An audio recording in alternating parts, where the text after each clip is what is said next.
Direct from our newsroom in New York, this is the CBS Evening News with Walter Cronkite. And in Washington, Eric Severide, Dan Rather, Marvin Kalb, Dean Brelis in Tehran, Iran, Richard C. Hotlett at the United Nations, Michael O'Sullivan in Belfast, Northern Ireland, and Richard Wagner in Belfast.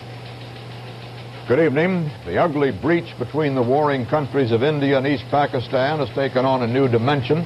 Prime Minister Indira Gandhi told a cheering parliament that India no longer will recognize East Pakistan. Instead, she said, India recognizes the People's Republic of Bangladesh, until now a rebel movement.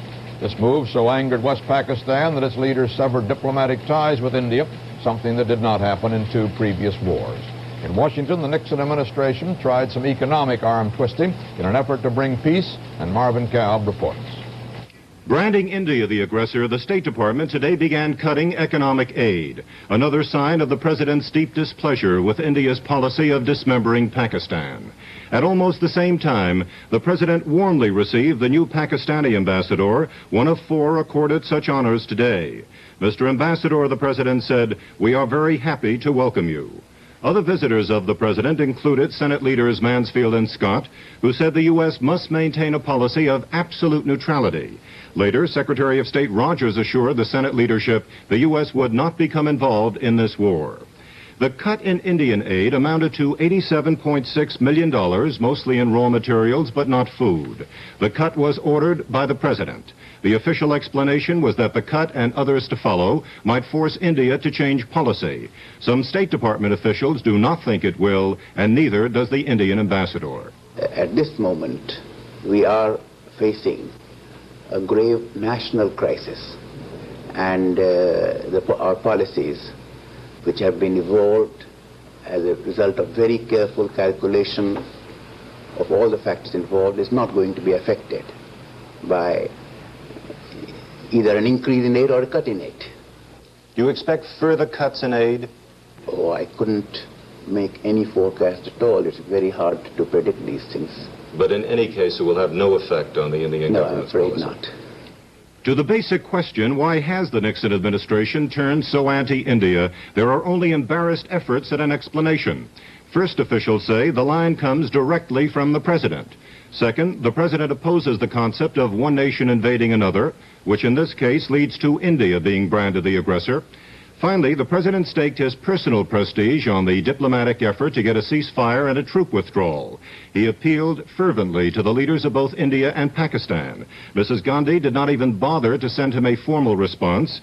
President Yahya Khan, who admires the president and who in turn is admired by him, quickly agreed. This produced the sudden and controversial flowering of the administration's anti-India policy. Marvin Kalb, CBS News, Washington. The administration position seemed to have some powerful Democratic support in Congress. Senate Majority Leader Mansfield said India's recognition of Bangladesh would only aggravate the situation. And Senate Democratic Whip Byrd labeled the Soviet Union's veto of an American peace proposal as reprehensible obstructionism. However, some other senators, particularly 2 just back from the Indian subcontinent, Democrat Frank Church and Republican William Saxby, disagreed with the administration position that India is primarily responsible for the war. Meanwhile, the House Appropriations Committee voted to suspend all new aid to both India and Pakistan, a total of some $648 million worth. The fighting between India and Pakistan was widespread, and claims of victory were often disputed. India said East Pakistan was virtually isolated, its troops on the run, and claimed there was no way the country could be resupplied by West Pakistan, 1,200 miles away. India claimed that Jessore was surrounded and that the junction city of Fenai had fallen to advancing Indian troops and Bangladesh guerrillas. At Dhaka, 2 waves of Indian jets, some of them Russian-built MiGs, bombed the airport and forced the cancellation of a UN evacuation flight. Pakistan said the Indian claims are lies and that it is still firmly in control of East Pakistan. Pakistan, meanwhile, reported bombing cities throughout India. Pakistani planes flew over Bombay, India's largest city. It wasn't known if the planes attacked Bombay, but at least 70 persons were injured, perhaps by anti-aircraft shrapnel. Other attacks came along India's border with West Pakistan and at a Navy missile base at Oka. Indian officials say that they've driven into West Pakistan along all fronts.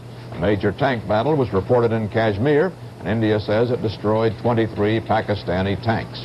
At West Pakistan's only port, Karachi, Indian planes pummeled the harbor area and touched off raging fires. The stepped-up fighting has forced a number of Americans from East and West Pakistan. Some of the refugees from Karachi wound up in Tehran, where Dean Braylis met them. They didn't expect to be in Tehran, but here they were eating in a special dining room. They expect to be here for some time. 370 Americans, many of them families of diplomats, were evacuated from Pakistan during a 2-hour ceasefire. American men working for the State Department stayed behind, but other males left because there was nothing for them to do. The evacuees described what happened. Well, they're bombing quite a bit Saturday night, and there was a lot of anti-aircraft guns going on. And every time there was an air raid, they sound the alarm and we'd go downstairs. But other than, seeing the shells in the air or something like that and the smoke from the harbor, you couldn't see much or even hear that much. So we just stayed downstairs most of the time and didn't go outside. How was it for you? All right, kind of exciting, Nothing's ever happened to me like that before. And it was different. It was kind of weird hearing all those shells and knowing you're right nearby and might get shot at or something. But we weren't in any danger, really. Not like the people at Dhaka were. It was okay, actually. Are you going to go back? I hope so, because I really like it there. And is your husband still behind? My husband is still in Dhaka, as far as I know. There are, I think, about 40 Americans in Dhaka. Did you find it a very frightening experience? Well, I didn't see anything pleasant about it. I think it was quite alarming. Were you ever worried? Yes, I was frightened. I was frightened for the children. It was loud. It's scary. But the children had been told in school what to do, cover their ears, open their mouth, and they did very well, especially about 5:30 in the afternoon when the jets went right over the house. We just dove under the table, and they were very good. Yes, it was frightening, very frightening. Dean Braylis, CBS News, Tehran. The bombing of the airport at Dhaka came about the time a 2-hour ceasefire was to have begun so foreigners could be taken out. The attack forced the UN Mercy flights away from Dhaka. 10 British women and children waiting to be evacuated went unhurt, and the flights were rescheduled for tomorrow. A 4-hour ceasefire has been called this time. In downtown Dhaka, the Intercontinental Hotel jammed with foreigners and other travelers who climbed to the rooftop to watch dogfights between Indian and Pakistani jets. Things weren't so festive inside. The last shipment of beer was hijacked by the rebels, and the only libation left is scotch at $25 a bottle. Secretary of Defense Laird described as deplorable the attack on an American cargo plane on the airport at Dhaka. Laird said the plane was clearly marked, but he didn't say whose planes carried out the attack. Canadian officials said one of their planes was blown up on the ground at Islamabad, West Pakistan. The plane was serving the United Nations. No one was injured in either attack.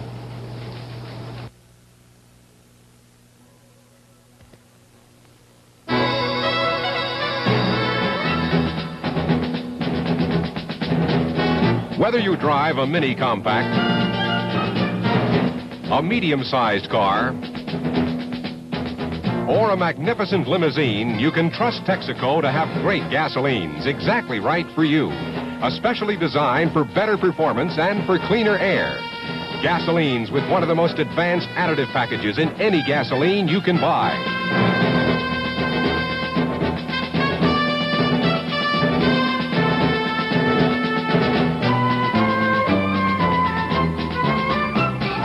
Visit a Texaco retailer for a great gasoline that's exactly right for you.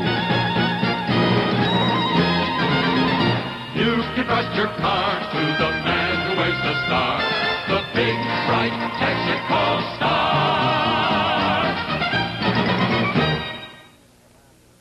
In Calcutta, the Indian commander in the east, Lieutenant General Arora, held a news conference to explain what his troops expected to encounter. I have certain offensive plans, which quite obviously I can't discuss with you in detail, but my aim would be is now to deal with this problem offensively and try and deal with the Pakistan forces in the east as quickly as possible. This would mean that the Indian army will go into East Pakistan to deal with the Pakistani army. The UN Security Council met again this afternoon to thrash out the crisis in India and Pakistan, but the bottleneck that blocked action during the weekend was still there. Richard C. Hoddlett reports. The Security Council has lost its race with time. The Soviet Union and India still oppose any direct call for a ceasefire, and the Russians are ready to use their veto again. With India and the Bangladesh independence movement apparently winning in East Pakistan, these countries want to keep a free hand to prevent any action by the United Nations unless it is linked with political support for Bangladesh. But China would veto that. Between these openly partisan positions, the United States and others have been trying simply to stop the bloodshed. Now, not even a stripped-down call for a ceasefire would pass. Indian troops are too deeply in East Pakistan for China to accept. The only recourse is the General Assembly. It has no veto, but its cumbersome procedure means no quick response of any kind. Richard C. Hoddlett, CBS News, United Nations.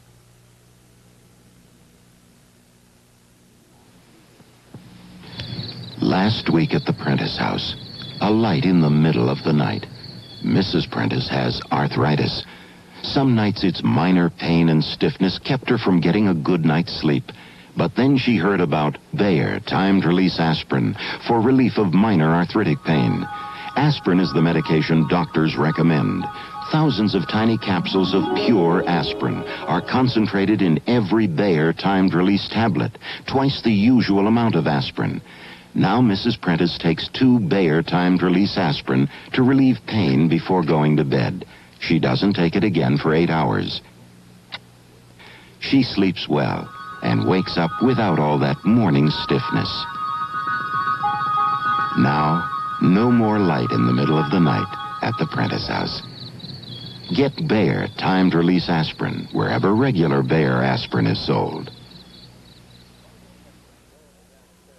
President Nixon today began a series of face-to-face consultations with the leaders of 5 key allied nations preparatory to his visits to Moscow and Peking. The first talks were with Canadian Prime Minister Trudeau. Dan Rather reports.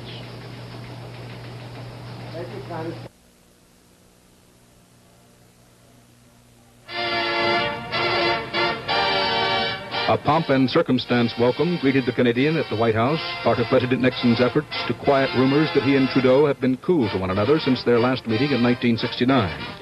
Trudeau's new hairstyle, described as youth-oriented bush, got some raised eyebrows, quickly followed by smiles from trimmed and polished White House aides. In his talks with Mr. Nixon, Mr. Trudeau is believed emphasizing what he sees as the unfairness and harsh effects on Canada of the president's new 10% import surcharge. With his popularity at home slipping and having to face an election soon, Trudeau is believed offering, in exchange for relief on the tax surcharge, better cooperation with the United States on a wide range of matters. Dan Rather, CBS News, the White House. Another foreign head of government, Brazil's President Medici, also arrived today for a state visit not related to Mr. Nixon's travels. It appears President Nixon is going to get a rather pointed reminder next week that the United States is out of the SST sweepstakes. The French government says that when President Pompidou flies to the Azores for his meeting with the president, he'll be flying aboard the prototype of the French-British Concorde supersonic jetliner. It will be President Nixon's first view of the plane.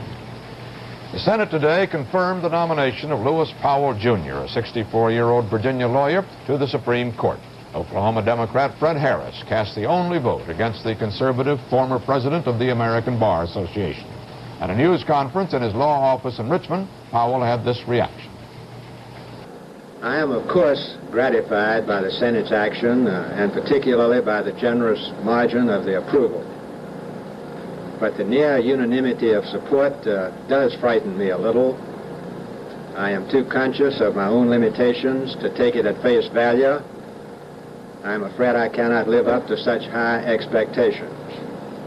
It will not be easy to wind up a law practice of 39 years, even with the full cooperation of clients and partners. Nor will it be easy for Mrs. Powell and me to leave the active life of a community which we admire so much and where we have the friends of a lifetime. After confirming Powell, the Senate took up the more controversial Supreme Court nomination of Assistant Attorney General William Rehnquist. Another Nixon nominee, California businesswoman Romana Banuelos, as U.S. Treasurer, also won confirmation today. Some questions have been raised about her employment of Mexican aliens, but there was no opposition in the Senate's voice vote approving her. Attorney General Mitchell has announced the establishment of a national academy for training prison guards, patterned after the FBI Academy for Police. Speaking to the National Conference on Corrections, Mitchell said federal officials will consult with state and local authorities in setting up the academy. And in his words, I believe it will be the most effective single means of upgrading the profession and assuring that correction is more than a euphemism for detention.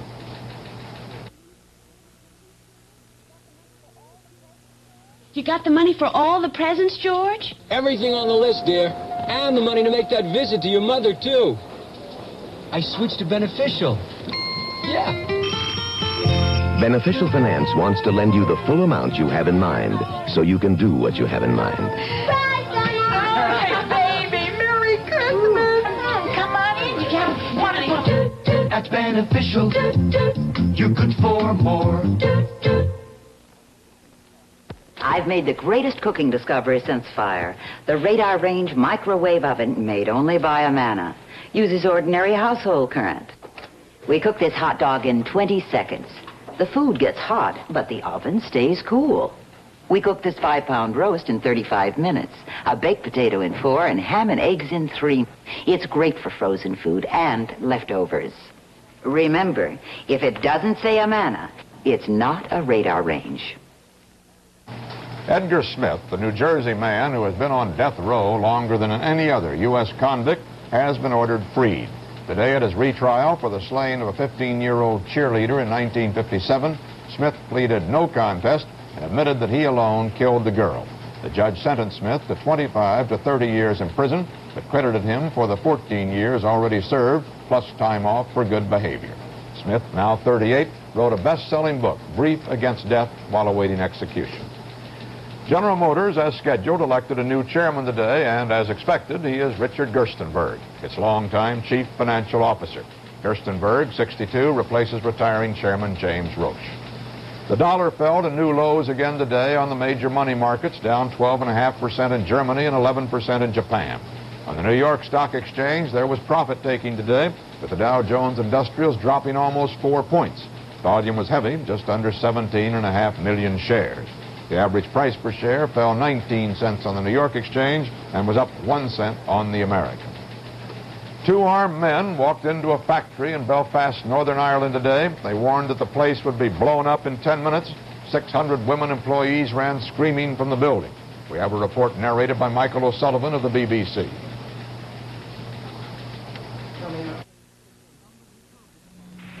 The gunmen who planted the bombs gave some warning, and the building was cleared before the first exploded. Flames appeared as the first of the fire engines drew near the building. Onlookers waited fearfully for the second explosion. It came several minutes later.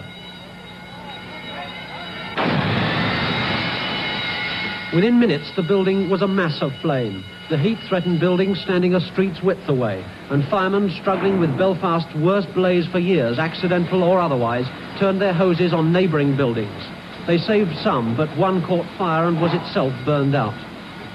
Hundreds of thousands of pounds worth of goods have been destroyed. Several hundred people have lost their jobs, and Belfast Chief Fire Officer says the flames spread so quickly that the bombs must have included an incendiary device. Tonight, that fire spread to the headquarters of the Salvation Army in Belfast. The roof caved in and a woman was killed. The worst single act of violence yet in the new Irish troubles was Saturday night's bomb blast in a Belfast pub. We have a report on the aftermath from Richard Wagner.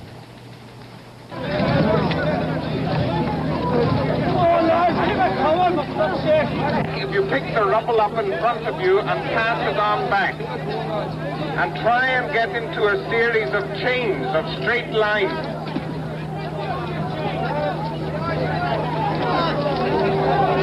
Even the low rubble from the front.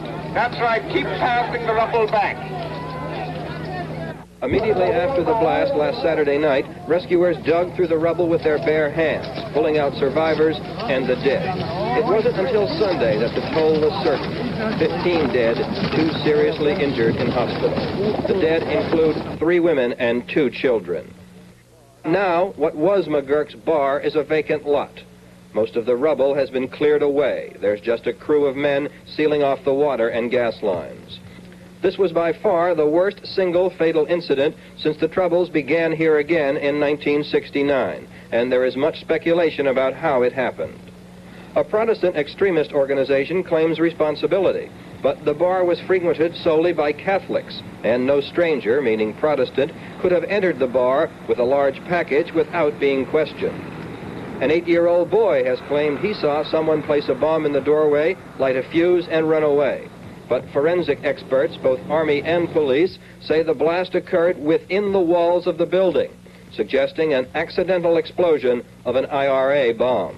Could you estimate what type of explosive or how much was used? Yes, we estimate approximately 50 pounds of a high explosive, nitroglycerin type high explosive. Could the condition of the structure of the building contributed to the number of people killed and injured? Yes, I think so. This building was particularly old-fashioned. The bricks and mortar were old and crumbling, and I think that charges like this can bring down a building of that type that wouldn't do anything to a more modern structure.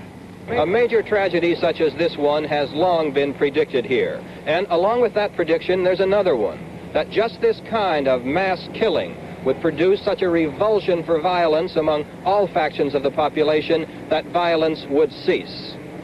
So far, there's no evidence of the second prediction coming true. Richard Wagner, CBS News, Belfast. A study in Japan has organized something of a Japanese care program for the needy in Seattle, Washington. Seattle has one of the worst unemployment problems in America. Now residents of Kobe, Japan have sent 1,000 pounds of canned food and more than $800.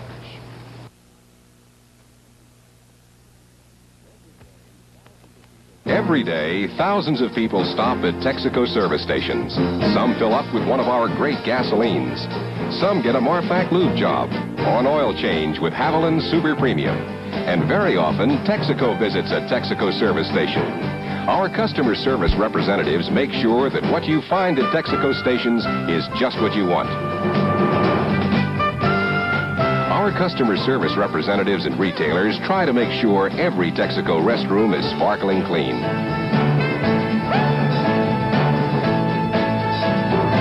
Our sales rooms neat and orderly. Our service bays in tip-top shape. We're out to make every Texaco service station a service station to come back to in all 50 states. And our retailers and representatives are making all this happen. Stop in at a Texaco service station, wherever you are. Let us know how we're doing. After all, we're doing it for you. The India-Pakistan War and the United States' relation to it is the subject tonight of Eric Severide's analysis. Charles de Gaulle called the Indian subcontinent that dust of people. It is in the nature of dust to rise and swirl with every gust of wind. What we are again seeing in South Asia is the saddest of spectacles, the wretched of the earth butchering one another in their hatred, fear, and bigotry. It is something of a military rarity, both nations fighting a two-front war, since Pakistan lies in two parcels, one on either side of India. An easier war for India because she enjoys interior communications as well as greater forces. But both are short of resources, which is why some observers say this war will be knocked down but not drag out. Both are a little shorter than ever because the United States has stopped military aid and various types of economic aid. China is heavily committed to Pakistan, the Soviet Union heavily committed to India. The United States is not seriously committed to either one and hopes to stay that way. It has taken sides only to the extent of slapping India on the wrist. This was done by the President's direction, we're told.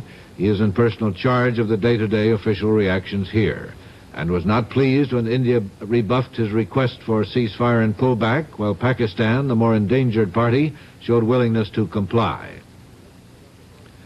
Predictions about the course of a war are notoriously unreliable, but there seems to be a unanimous feeling here that Pakistan will be successfully dismembered, her forces in East Pakistan killed or captured. Whether West Pakistan will or can grab Kashmir as compensation remains uncertain. Various lessons are being relearned in this ghastly affair. One is that the United Nations can do nothing or next to nothing when the great power members divide on an issue. Another is that the myth of Hindu moral and spiritual superiority is revealed once more as a myth. Mrs. Gandhi's father used to lecture Western peoples about their materialism, violence, and cupidity. And another is the final death of the myth we once heard so often long ago, that with women in charge of governments, wars would cease. Both the Indian and the Israeli leaders are women. The first presides over an already boiling war, the second over a still simmering war. Sex obviously has nothing to do with the imperatives of balanced power, geography, communal hatreds, and the instinct for social survival. The Saudi Arabian ambassador to the United Nations, Jamil Baroudi, was trying to make a speech today before the General Assembly. The Assembly President ruled him out of order, but Baroudi wouldn't stop. So instead, the General Assembly stopped. The meeting again. Baroudi had claimed the right to reply to a speech by Israel's Abba Eban, but the chair said 4 countries were ahead of him on the speaker's list. With the Assembly adjourned and Baroudi leaving the hall, the UN Undersecretary for General Assembly Affairs made a last effort to explain his position to the Saudi Arabian. Konstantin Stavropoulos of Greece and Baroudi returned to the rostrum area. Earlier, they'd cut off Baroudi's microphone. Baroudi wasn't going to be soothed by Stavropoulos. With the entire United Nations hooked up and watching on closed-circuit television, the fiery Arab delegate resorted to the same tactics so often employed by member nations of the UN when diplomacy breaks down: a little force.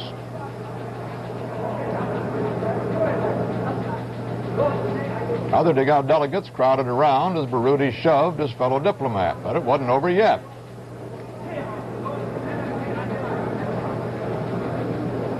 Ambassador Baroudi has built a reputation over the years as one of the UN's most colorful delegates. He's always ready, but is said, with a speech when the occasion demands. Sometimes, it is said, even when it doesn't demand. But today, with one last shove, he was finally persuaded to leave the field to do battle another day.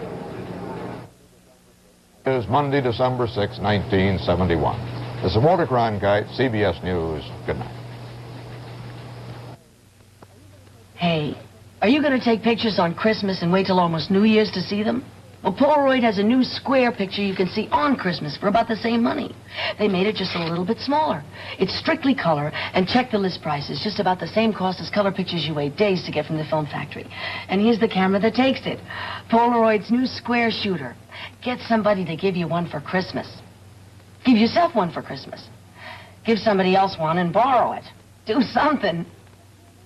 This lightweight girdle controls like this paneled one. I can't believe it's a girdle. Introducing the I Can't Believe It's a Girdle from Playtex. I need paneling here, here, here. A revolutionary girdle that controls without heavy paneling. So light, it's indecent. An incredible lightweight fabric gives the control of this well-known paneled girdle weighing 50% more.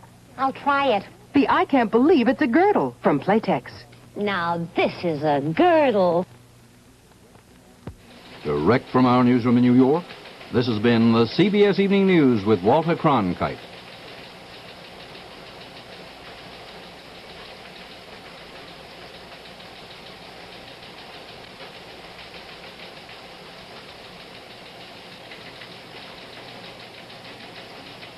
Matt Dillon lies critically wounded with no help in sight in the exciting story of Bullet on Gunsmoke tonight at 8, 7 Central Time on CBS.